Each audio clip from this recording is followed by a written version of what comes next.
If I could have your attention just for a minute or two.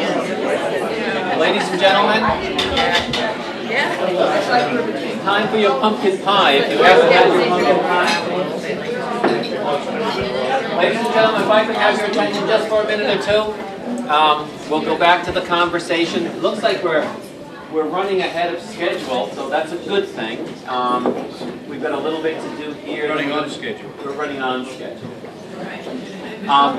Please, there's still drinks available. There's a lot more food. There's dessert, so please get up and get yourself some great pumpkin pie, some cheesecake.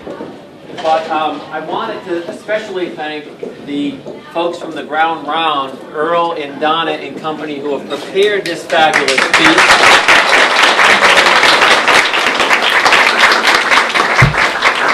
They don't do this for everyone, but they did it for you.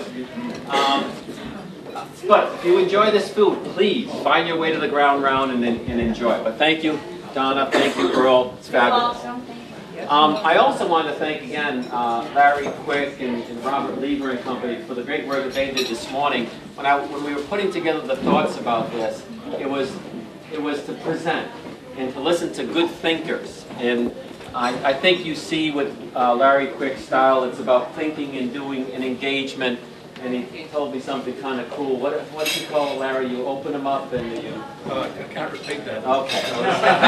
But he's doing something to our minds. I just know that. But it's wonderful. And we really appreciate his work and the staff's work this morning. So how about another round of applause?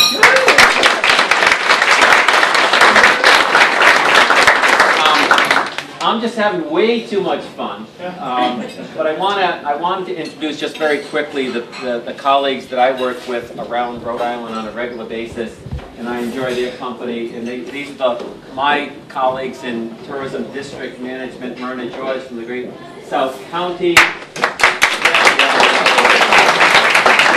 and we have, I'm going down the line, Karen Jensen from the great city of Warwick. And of course, assuming she's been in South County working, she's been in Newport working, and now she's managing the Greater Providence Convention and Visitors Bureau. Greater Providence Warwick Convention and Visitors Bureau. So there. And then, of course, from the great county of Newport, Evan Smith, who's been with the Newport County CVB for a long time. Newport County CVB for a very, very long time. And now he's the director there for a past year at least, Evan Smith. And it would not be complete without the other side of the bay being represented. And that's East Bay, and the great Betty Pleacher that represents East Bay.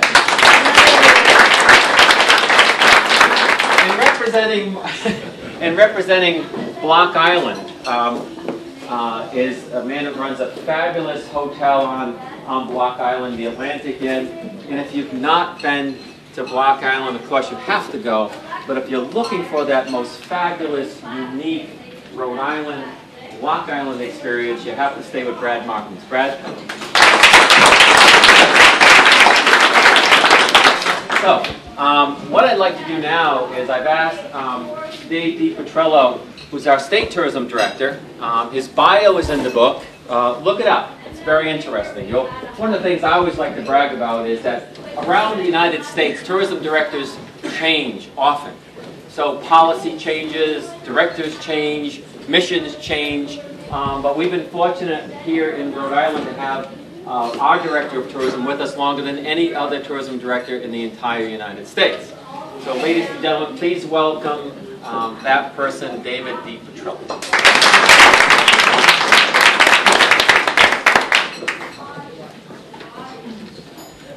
Thanks so much, Bob.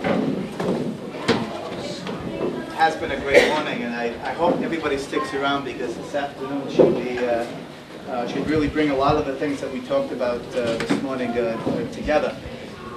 It does feel great to be in this particular, I don't have a sound system, so raise your hand if my voice starts to trail. But it's great to be in this particular building. You know, our future tourists really start as young children. I know that we get at the State Tourism Office about 15 or 18,000 letters from across the country from school children asking about our state, you know, what our attributes are, and they're interested very much in, it's usually a 5th grade class project, and they're very much interested in what our attributes are, particularly tourism-related questions. And so it's great to see that interest start, and we know through the years, you know, they're going to become our tourists of tomorrow. My first visit to this particular was my absolute first field trip, and it was about 3 or 4 years ago. But it really, you know, it opened my eyes to the treasures that we have in Rhode Island. And I think, you know, we can't forget the people coming up, the kids, and how important it is to teach them what's important in Rhode Island, cultural history, I mean, heritage, the importance of keeping what we have, so that when they grow up, you know, they'll be taking over our role in helping to preserve it. But this morning, Saul Kaplan started talking about innovation, and of course he mentioned this place. It's the birthplace of innovation, and here we are. And Larry Quick gave us an overview of what we're going to be accomplishing today, and he sort of opened our eyes to the possibilities and the potential of really of this new sustainability. We've been talking about sustainability for a while, but you know, there's a new twist on it, and I think we have to, you know, we really have to understand how are we keeping up with the times in terms of our attitude towards that sustainability, and keeping very current with the changes in our society, the economic changes, the demographic changes, etc. Some things don't change, and we don't want them to change. But it's a dynamic process, so we constantly have to be thinking about this. And I'm absolutely thrilled that that Bob pulled off a huge coup in getting Jonathan Turlot to come, because he is literally America's foremost spokesperson on geotourism. Now, how old is the publication that you work for? Family? Yeah. It began in 1984. 84, okay.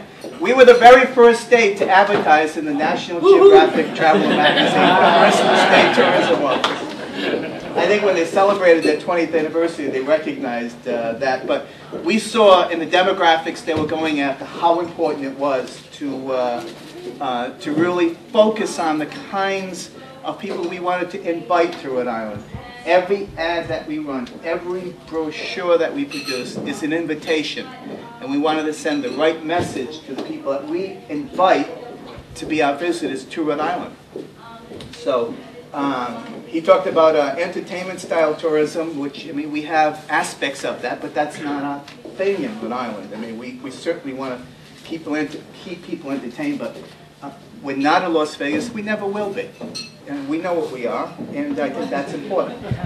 And he said that with no planning or control, we're going to get destination-style drift.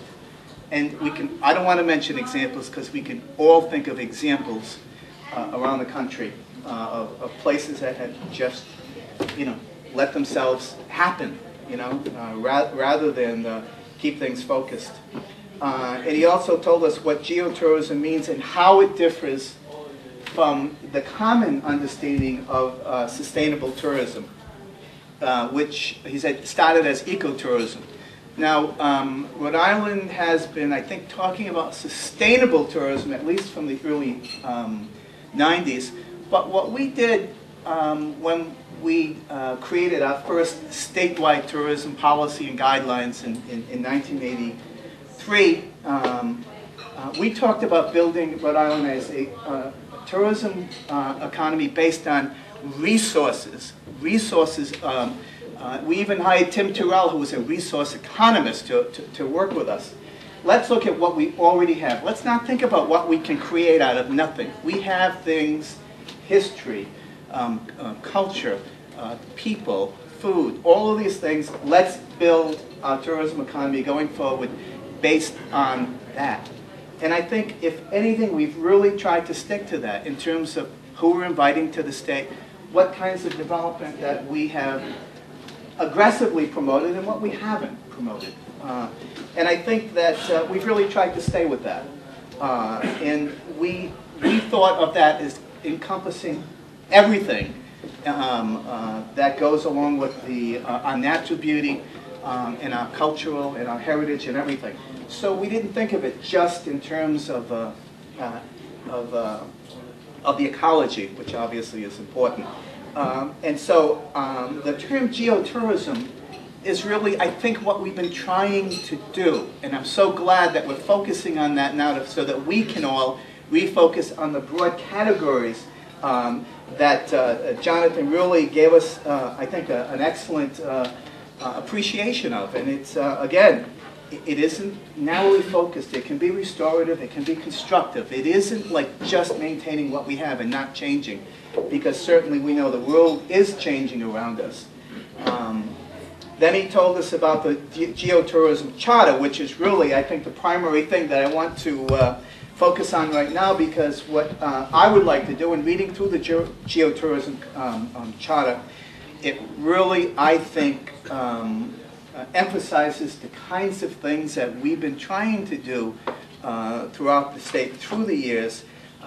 It reinforces the long-term commitment we have in Rhode Island to the quality of life and quality of place that we've been trying to preserve, at the same time building the state's second largest industry and creating jobs for tens of thousands of people.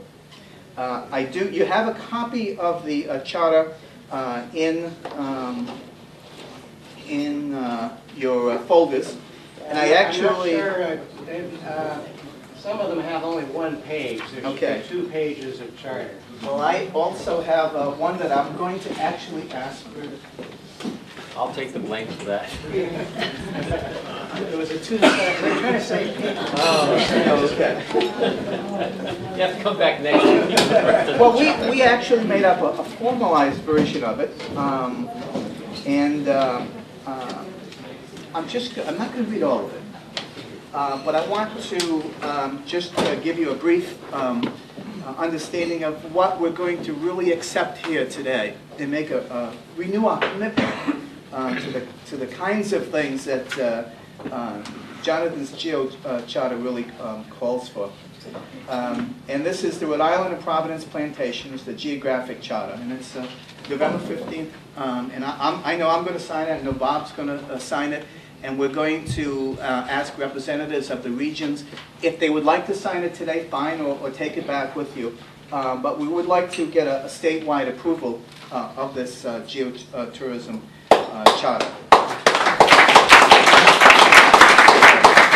Let me just, so that you know what we're signing, let me just quickly review it. Please say. Whereas, again, I think those of you that have been involved with discussions on sustainability and where we're going in the state will appreciate this is really an affirmation.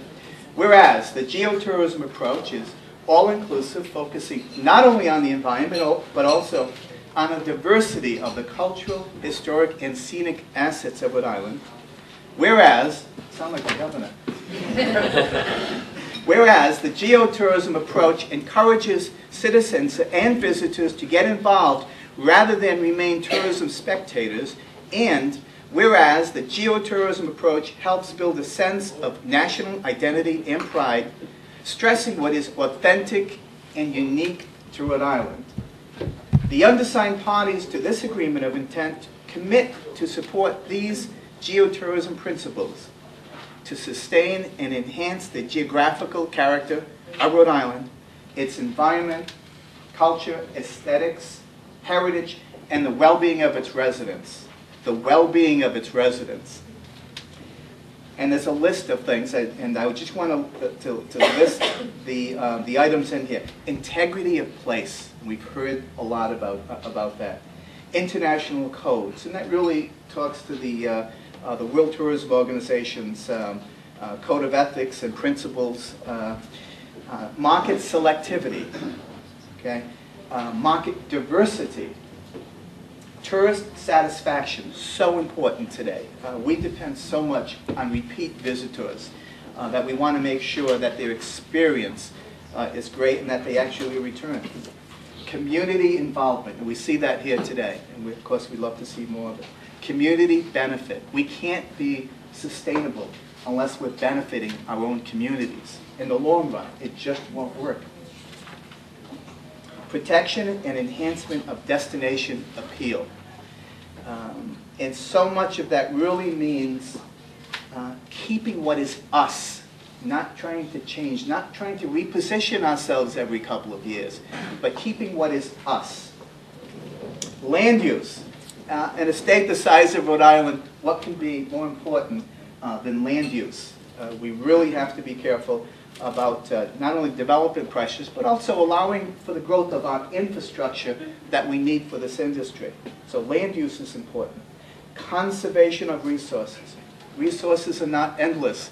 And our resources in Rhode Island truly, if it's what we're basing our industry on, conservation of resources certainly is important. And in this regard, it's really talking about those basic resources that are so important to our everyday life. Planning. Now, we have some planners I know that have come from around the state, but I don't think there's any of us, I don't think there's anyone in the room who is not interested in some aspect of planning. You have to do it for your attraction, you have to do it for your business, you have to do it for your destination, and we really have to think about how we're planning for the whole state. Now plans change, and I think someone talked today about, you can make a plan, but we live in a dynamic environment, and these plans can't be something you print up and put on the shelf and think, oh wow, we got a plan. It's going to change, but the idea is to make sure that you're planning in this dynamic environment. You're constantly thinking about the need to make sure that it fits into today's world. Interactive interpretation. We know how important that is today in a very diverse society, and how important it is to be able to communicate what we're offering, whether it's a restaurant, an attraction, any kind of a tourism business or a destination. We need to think about interpreting what we have to the people that we are inviting to visit, and to our own residents as well. And of course, evaluation. We need to think about how the scorecard. There's no way of getting around making sure that we really are looking at and checking the job that we're doing and the progress that we're making for all of the stakeholders involved. And that includes not only people in the industry, but the residents, and et cetera.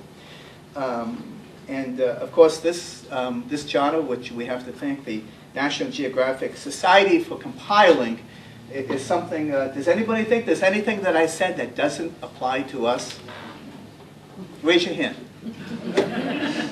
Okay, well, I am going to make the first signature on this, and I invite Bob as the coordinator of this wonderful day's events to come up and add his own. If there are any other regions that would like to add their signature today, please come up and do so, or you can take a copy back and think it over. But I'm going to start. I'm going to sign this today. Follows.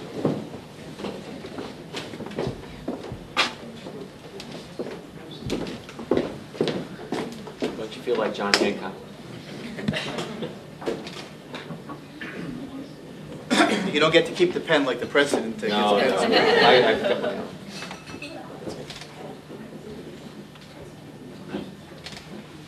Terrific. Thank you, Dave. Terrific. Thank you.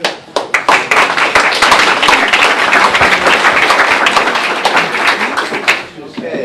Anyone else that wants to come up now can sign it, or we can do that another time. Okay. Now, also, this morning, I know that we broke up into groups and had some very interesting conversations. It was sort of like musical tables for a while, and I know a lot of discussion was held about different aspects of tourism. This is such a complex industry that we really, that you really almost need a week to do this. But I know that none of us can. All of us are busy. But I hope there will be opportunities to pursue some of these conversations. those of us that are involved in tourism promotion on a daily basis get to talk about these more often than people that are running businesses and attractions on a regular basis. You just don't get the opportunity.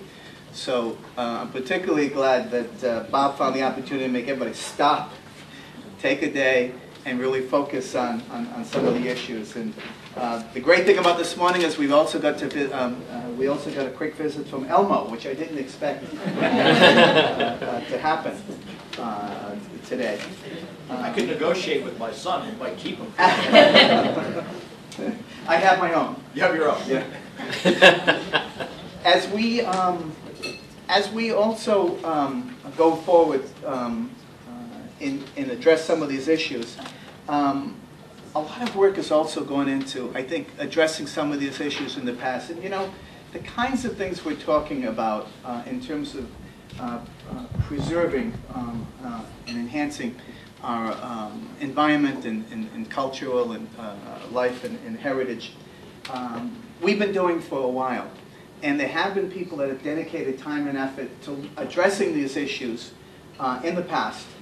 For example, in the Rhode Island White House Conference on Tourism, we had a whole session based on Rhode Island and its the need to preserve so many things. And again, it really covered the whole range of things that need to be preserved in the state, not just the environment. And they came up with a list of recommendations, and I reread them. As I knew this day was coming up, I began to look through some of the workshops and meetings that we've had in the past and some of the recommendations that come up, and so many of them are still so relevant today. And I think it's because we've kept that focus on knowing that we've got resources that we want to protect and promote. We don't throw everything out. But again, getting back to the point that we do live in a dynamic society, we have a lot of changes in demographics and everything else. I think it's worth taking a look at what's been done and taking a look at what we need to do differently. So it's always good to do that. But I think we also have to take a look at what's been done so that we don't reinvent the wheel, but that we start at a point that makes sense and go forward.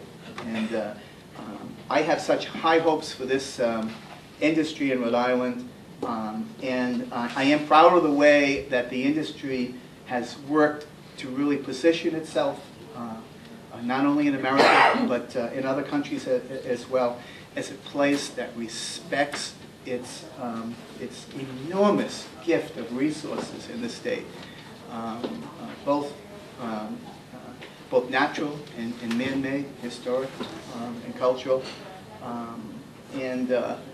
That's a story that we can continue to tell. And the kind of interest that we have here today, I know, will give us energy going forward to have more conversations to address each of these problems and to make sure that we not only protect the resources that we have, but we tell people about them, invite them in, and that we also have managed the resources to get the word out and let people know what we have here. Protect those jobs that we have, protect the resources, and make this industry, if not the second largest, maybe the largest in the state someday. So thank you for inviting me, and I look forward to this afternoon's program. Thank you, Jim.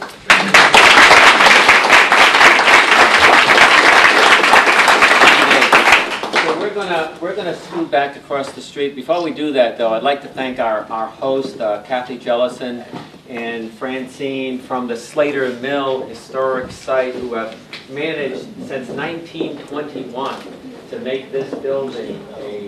Well, we haven't. Wait a minute. Someone said you were here. Since 1921, the old Slater Mill Association. Actually, before we were saving Monticello as a nation, people were saving this institution. So we thank you for your good work in allowing us to hosting us here today and enjoying lunch. And not often do we get to have a great meal like this in a great old building like this. Thank you very much. So we'll head back across the street. We've got 3 great presentations.